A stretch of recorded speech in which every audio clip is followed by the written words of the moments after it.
बहुत बड़ी खबर आ रही है। 2024 के लोकसभा चुनाव से जुड़ी हुई मायावती ने अभी प्रेस कॉन्फ्रेंस में ऐलान कर दिया है कि वो 2024 का चुनाव अकेले लड़ेंगी। लोकसभा का गठबंधन से मिलकर नहीं लड़ेंगी। वो कह रही हैं लोकसभा चुनावों को लेकर उन्होंने ऐलान किया है कि वो अकेले लड़ेंगी। कांग्रेस के कुछ नेता कह रहे थे कि मायावती को इंडिया में आना चाहिए, लेकिन मायावती ने उन सभी अटकलों को खारिज करते हुए कह दिया है, बाकायदा ऐलान कर दिया है, बीएसपी लोकसभा का चुनाव 2024 में अकेले लड़ेगी। और यही नहीं पसंद था कांग्रेस के कुछ नेताओं को। गाहे बगाहे लगातार वो कह रहे थे कि इंडिया में मायावती को आना चाहिए, अगर यूपी में इंडिया को कामयाब होना है तो। अखिलेश यादव इसके पक्ष में नहीं थे, दोनों खेमों से बयानबाजी हुई। लेकिन अब मायावती ने यहां क्लियर कर दिया है कि लोकसभा चुनाव 2024 का उनकी पार्टी अकेले लड़ेगी, किसी गठबंधन के साथ नहीं जाएंगे। वो इंडिया में नहीं शामिल होंगे। इसका उन्होंने पूरा यहां पर क्लैरिटी दे दी। उन्होंने साफ कर दिया मायावती की पार्टी 2024 में लोकसभा चुनाव अकेले लड़ेगी। 10 सांसद पिछली बार जीत कर आए थे, 9 बचे थे, लेकिन अब वो कह रही हैं कि इस बार कोई गठबंधन नहीं। पिछली बार गई थी सपा के साथ वो गठबंधन में, 5 सपा के आए थे, 10 इनके जीत कर आए थे। इस बार लग रहा था कि इंडिया वाले चाहते हैं, कांग्रेस पार्टी चाहती है कि वो आ जाएं इंडिया में और इस तरह से इंडिया को मजबूती मिले, क्योंकि मायावती के पास अपनी पार्टी का एक बड़ा दलित वोट बैंक है और वो चाहते थे कि ये आएंगी तो इंडिया को मजबूती मिलेगी। लेकिन मायावती ने उन सब अटकलों को खारिज करते हुए साफ कर दिया है कि 2024 का चुनाव वो अकेले लड़ेंगी उनकी पार्टी, और राजनीति से संन्यास नहीं लूंगी, ये भी कह दिया उन्होंने। बेईमानी आदि करने वालों का सिस्टम फेल हो जाए तो तब फिर संबंधित चुनाव में सही रिजल्ट आ सकता है। हालांकि अब ईवीएम के विरोध में काफ़ी आवाज़ें भी उठने लगी हैं। ऐसे में ये सिस्टम कभी भी खत्म हो सकता है या फिर इसमें कुछ परिवर्तन भी किए जा सकते हैं।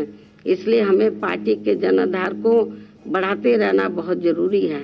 हमारी पार्टी के लोगों को अपनी पार्टी के जनाधार को बढ़ाते रहना बहुत ज़रूरी है। साथ ही जन्मदिन को, साथ ही गठबंधन।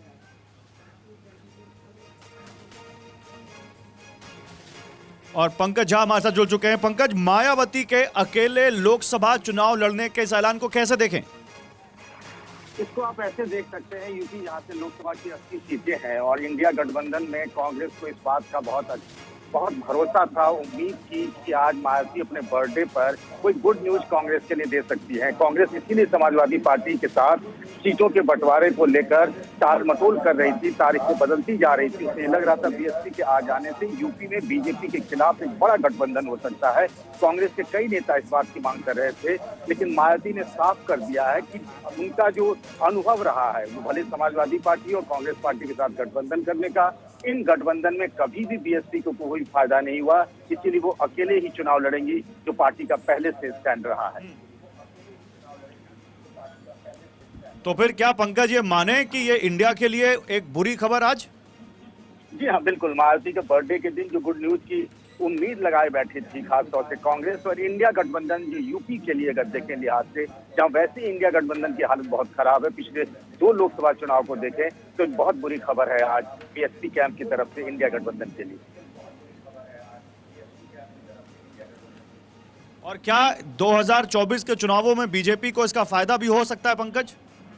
देखिए, बिल्कुल। अगर आप देखें, बीएसपी का भले ही पिछले विधानसभा चुनाव में 12% के करीब वोट शेयर रहा, पिछले कई दशकों में सबसे खराब परफॉर्मेंस रहा जब उसके एक ही विधायक चुनाव जीते उमाशंकर सिंह, लेकिन एक तरीके से परसेप्शन है, खासतौर से पश्चिमी यूपी में बीएसपी का अपना आधार वोट है, उसके साथ अगर दूसरी पार्टियों के वोट मिल जाते तो इंडिया गठबंधन को फायदा हो सकता था। लेकिन अब बीजेपी के खिलाफ विपक्ष के वोटों का बंटवारा होगा और ये बीजेपी के लिए आज का दिन जो है वो कह सकते हैं उसके लिए बहुत बड़ा गुड न्यूज है, क्योंकि अगर गठबंधन हो गया रहता, आप पिछले लोकसभा चुनाव को भी देखें, 2014 के मुकाबले 2019 में बीजेपी को सीटों में नुकसान हुआ, 9 सीटों का नुकसान हुआ, क्योंकि समाजवादी पार्टी और बीएसपी आरएलडी का गठबंधन हो गया था। अगर ये गठबंधन होता तो बीजेपी के लिए कुछ सीटों पर बहुत मुश्किल हो सकती थी, लेकिन अब ये बीजेपी के लिए राहत की खबर है।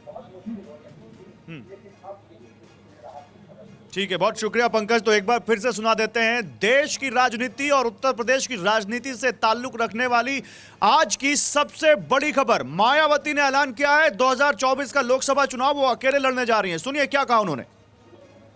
यहाँ मैं ये बात भी फिर से स्पष्ट कर देना चाहती हूँ कि हमारी पार्टी देश में जल्दी ही घोषित होने वाले लोकसभा के ये आम चुनाव यहाँ गरीबों एवं उपेक्षित वर्गों में से विशेषकर दलितों, आदिवासियों, अति पिछड़े वर्गों, मुस्लिम व अन्य धार्मिक अल्पसंख्यक समाज के लोगों के बलबूते पर ही पूरी तैयारी व दमदारी के साथ अकेले ही लड़ेगी।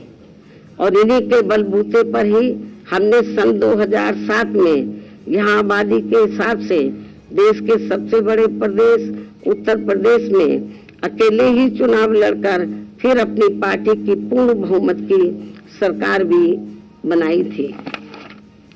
इसलिए अपने इस अनुभव को भी खास ध्यान में रखकर हमारी पार्टी लोकसभा के ये आम चुनाव अकेले ही लड़ेगी तथा देश की जातिवादी, पूंजीवादी, संकीर्ण व सांप्रदायिक सोच रखने वाली सभी विरोधी पार्टियों से अपनी दूरी बना के रखेगी। अर्थात हमारी पार्टी यहाँ किसी भी गठबंधन व पार्टी के साथ मिलकर ये चुनाव नहीं लड़ेगी। इंडिया गठबंधन में शामिल नहीं होंगे, मायावती ने ऐलान कर दिया है। और आप भी किसी गठबंधन में शामिल नहीं है। दानिश, मायावती के इस ऐलान को AIMIM कैसे देखती है?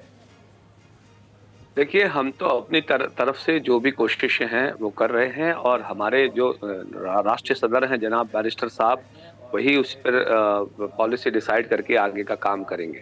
दिक्कत यहाँ ये है कि देश में जिस तरीके की धारा बनी हुई है, ये सेक्युलरिज्म के नाम पे जो अपने अपने मफाद के लिए जो लोग इकट्ठा हुए हैं, बैरिस्टर साहब पहले भी कह चुके थे कि आपको तमाम 550 सीट हैं, इनको सेंट्रलाइज करके काम करना पड़ेगा, बजाय कि आप भारतीय जनता पार्टी की एक लीडरशिप की, जैसे कि अगर मोदी की बात की जाए तो आप सामने चेहरा बनाने की बात कर रहे हैं। वो चेहरा बनाने की कोशिश जो है वो नाकाम रहेगी। आपको तमाम सीटों को नहीं, लेकिन इससे बीजेपी को फायदा होगा क्या दानिश? इससे बीजेपी को फायदा होगा?